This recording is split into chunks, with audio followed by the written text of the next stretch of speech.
Hello and welcome to the Gemhawks YouTube channel. I hope you're having a beautiful day today. For the free tutorial here on YouTube today, I'd like to share with you my fluffy white clouds pendant. Now I'm going to show you how to make this as a pendant, but also next week I'll show you how to turn it into a sun catcher, which will feature some blue skies to go with those fluffy white clouds. So this is the design we're going to create together today. You don't have to add those little raindrops on if you're feeling like a fluffy white cloud without rain is good for you, then you don't have to add those on, but I will show you how to include them in the design. So the tools that I'm going to use today are my 6-step beadle-on bail making pliers. Step number 5 has an 8mm pin. And the beads I'm going to use are 6mm. So as long as you've got a round form that's just a little bit larger than the beads you want to use, these are 6mm round howlites, then you will be absolutely fine. I'm also going to use my flush cutters and some fine tipped flat facing pliers. In this instance, my bent chain nose pliers. In terms of wire, I'm going to be working directly from the reel. Now this is quite a firm wire. I'm usually working with a medium or a soft to medium temper wire, but today I've gone for a firm wire because it just makes it a little bit easier to keep this nice and crisp in the shaping. So you can see straight away that this wire acts very differently to my regular raw copper wire, which is a soft to medium temper really. It's much more springy, it's quite a firm wire. So what we're going to do to start off with is just put a very sharp bend at one end, and I'm going to leave the wire on the reel, and this will enable me to just make a cloud the size that I want to as and when I work around. So I've got a reasonable amount of wire available to me on this reel, and I've put quite a sharp bend in that wire. There's around about 5 inches of tail just on the end, a little bit more than we need. I've tightened up that bend just a little bit, but not too much. And what we're going to do is use that 8mm pin, or step number 5 on my bail making pliers. I'm just going to unspool that wire a little bit and grab in those pliers. Now I've put my camera up higher now so that we can see a little bit more easily. And what we're going to do is just push that down so that we create what is essentially a U shape. Let's get that to move all the way around really nicely. And we're trying, where possible, to keep this flat as if it's between 2 panes of glass. A little bit of noise on the keyboard up there. So the next thing we're going to do is to utilise those flat facing chain nose pliers just to bring that wire back again, and I'm sure it'll bounce all over those beads. So bring that back towards you. So you've got your first little U shape. We're going to tighten up that little bend again, but not too much. And what we want to do is to just make sure that that's a reasonable distance around that 8mm pin on those bail makers. So just push that around a little bit if you need to. It's not a complete circle, but it's more than a semicircle. And what we're going to do is repeat that. And as we go around, what I might do is just move those beads out the way for a sec. What we're going to do is to just continue until we have a cloud the size that we like the look of. So just pop those in, and then you can roll them around to get reasonably evenly sized little fluffy cloud bits. I don't know what they're called. I don't know much about clouds. So I'm just going to push that over ever so slightly. I don't want to completely close this gap up because we'll be using that gap later. But what I'm going to do is bring the wire back in the opposite direction again. Keep it nice and flat. Tighten that up slightly. And just keep that nice and smooth as we go. So I'm going to continue in exactly the same way, making sure that there's enough space for my beads to sit inside those little U shapes. Like so, but that they're not too large. So what you can do is pop that pin back in and just close it up a little bit, or open it out should you need to. So I'll do one more with you. Pinch everything into position and then roll those bail makers around until you get the shape that you like. So again, you can just pop your beads in to check. There's a little bit of space around them. That's absolutely fine because I'm going to be using a slightly heavier than normal wire. So just continue on until you have enough of these little U shapes until you feel like you have a cloud pendant that suits your desires. So I will just close that one up slightly more. And as you can see, as you just push this into position, it closes up slightly to form a curve, and that's what we're looking for. We want it to curve around in either an oval or a round shape, not dissimilar to this piece.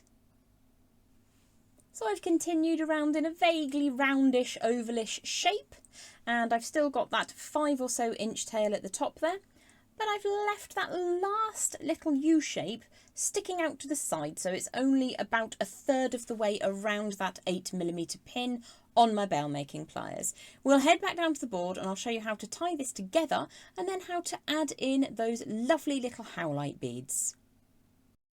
Now, as you're forming those little U shapes to create that fluffy white cloud appearance, you can be mindful of the kind of shape you want the piece to end up. So I'm just going to smooth that upper wire a little bit, and you'll see it's reasonably strong. I just pulled that out of shape and lesser wires might have just snapped. I'm just going to give that a smooth and warm through to give us a tiny bit more flexibility up at the top. And as I mentioned a moment ago, that last U shape is not complete. It's only halfway round and then off to one side. So it's around about 1/3 of a circle, I suppose. So you can go for an oval, you can go for whatever shape you want, really, realistically speaking, as long as you can get your little beads into those cavities or those little U shapes, you can absolutely change that up as you desire. So another thing that I've been mindful of is trying to keep these reasonably the same size. Now, clouds don't tend to be all perfectly symmetrical, so if this doesn't quite stay exactly symmetrical, don't worry about it. Clouds don't, they just form. So the next thing we're going to do is, with that lovely upright section just here where we've added a little bit of warmth, we're going to start to bring just a little bit of a curve over the top. And I'm doing this by hand rather than using those bail making pliers, those stepped bail making pliers, because I want it to be warm and gentle and ready to work. So what we're going to do is to tie the short end around the longer end, and you can either do that directly onto the upright, as I have done here. So if I show you the rear side of the design, the upright's right there, and I've just added the straight across the top. And I decided to show you a slightly different variation for the piece I'm demonstrating for you today, because I think I can improve on the design slightly. So I'm going to bring that all the way over, and just before halfway across the imagined U shape, I'm going to push that upwards. So let's pull that section out of the way. So that's about halfway across, just before halfway across, and I've turned that into an upright. So what we're going to do now is warm the shorter side.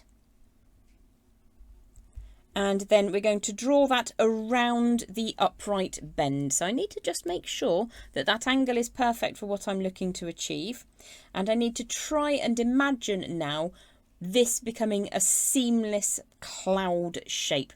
So if I grip across where I think I want to make that bend and just push that backwards but slightly upwards. So it's going backwards, so it'll go around the upright, but it's also at a slight angle upwards, so it's not exactly out to the side.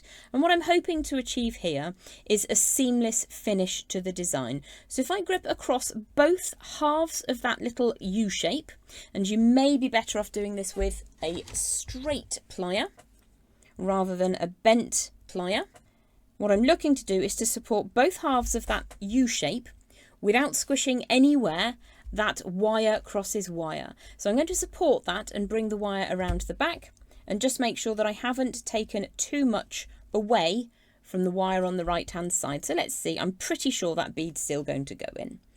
Yeah, that won't be a problem at all. So what we need to do is to ensure that we don't pull any of this wire on the right hand around that core. So I'm going to grip very firmly as I bring the tail of wire around, and then just tighten that up. If you do accidentally take some in, what we're going to do is now trim away the end section.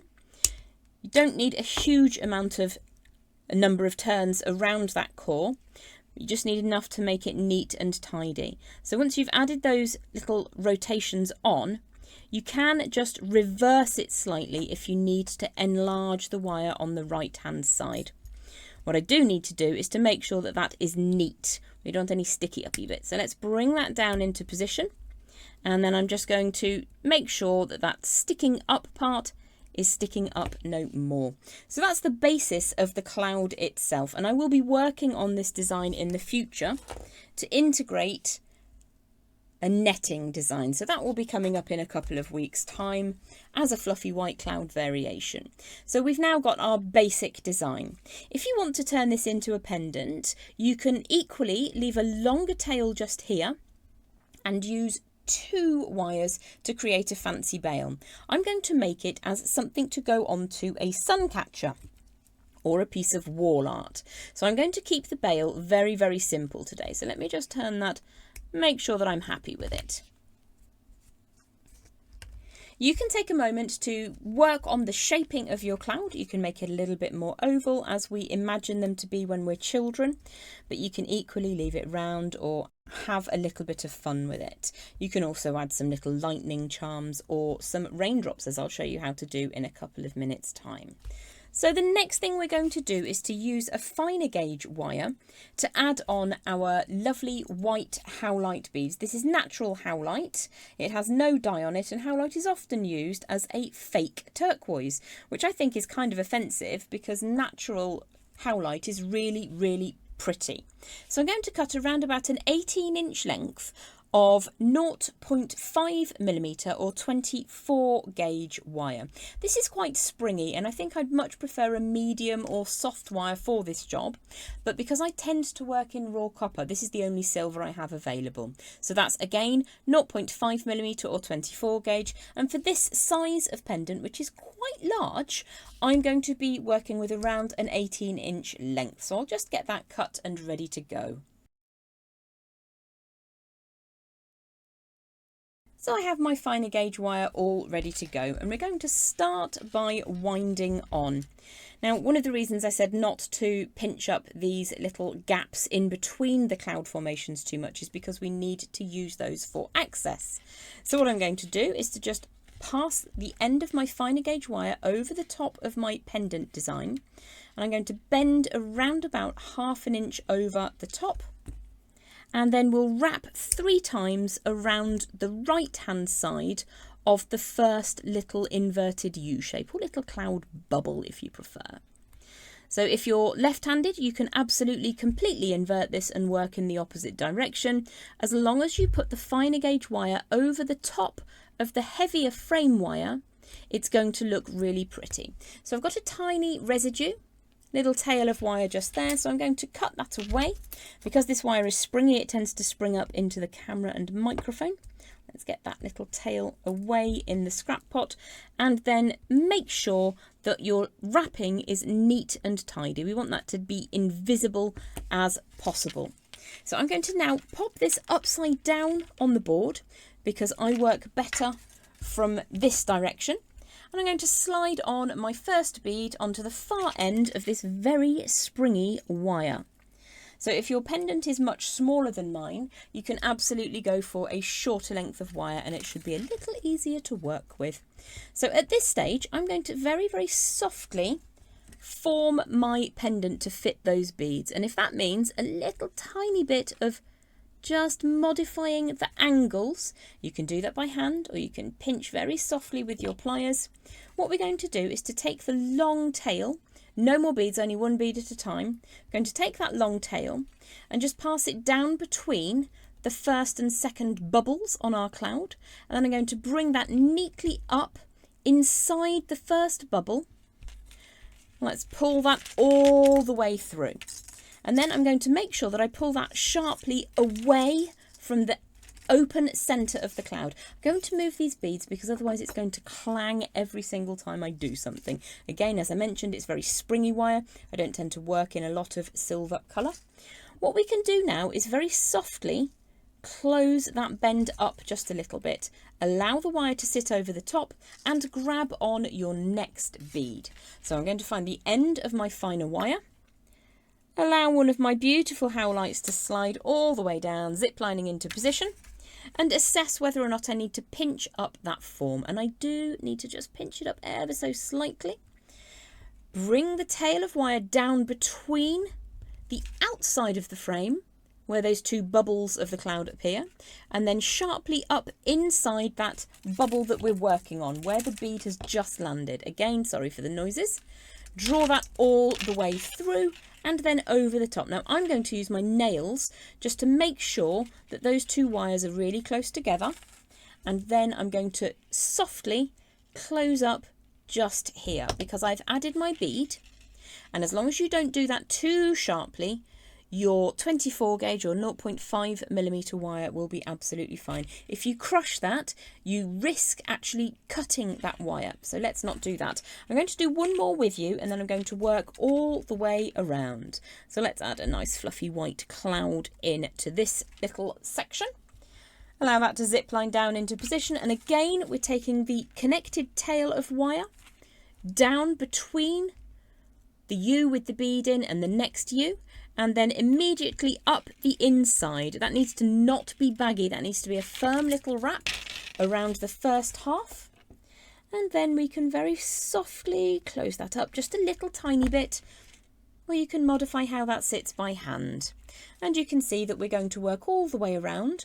When we get to the far end, it's just a case of wrapping 3 times, exactly the same way as we did with the beginning of that finer gauge wire. So I'll continue and I'll meet you back in a moment. So I've got my little fluffy white cloud all ready to go, and if that's all you wanted to do, we can show you in a couple of minutes how to add a simple or a wrapped bail up at the top. But for now, what I want to do is add on some beautiful little raindrops. Now, you don't have to have raindrops if you don't want to. There's lots of options in how you can personalise this. Instead of howlite, you could go for really beautiful sparkly faceted crystals, or quartz with crackles if you prefer. The world is your oyster when it comes to making your own jewellery and your own home decor. So I'm going to show you how to turn a very simple loop up at the top to generate a very simple pendant bail. So I'm going to just put my thumb over the top because we are working with that slightly harder wire. I'm going to leave a couple of millimetres of gap before I bring that wire forwards, and I'm going to match that 8mm. Use that same pin to create a rounded form. Now if I just draw that all the way around to begin with, slightly misshapen because I'm trying to avoid hitting the camera, but there we are. Now if you want to create this as a simple loop, so you can add it into a form such as sunlight catcher, then all you would need to do is cut off at this point to generate yourself a simple loop. But I'm going to make this into a wrapped loop for now. Just pull that wire all the way around. And what I'm going to do is put a little simple spiral over the front. So that's the back of the design, that's the front. You don't have to have it in the same orientation as me, but I like having the beads set on the front of the design because they just seem to pop a little bit more.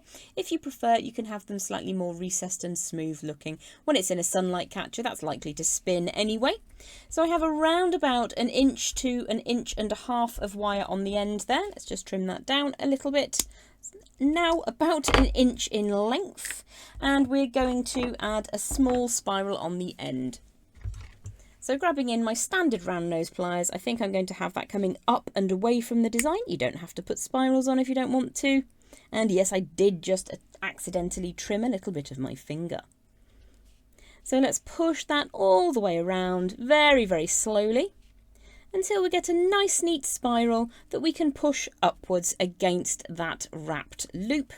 And that generates us a very simple but effective bail. So it's quite strong wire, that's absolutely not a problem at all. Now at this stage, if you want to, you can very softly, just gently reshape your cloud. But what we're going to do with what remained of that 0.5mm or 24 gauge wire, we're going to add some raindrops down onto the bottom here.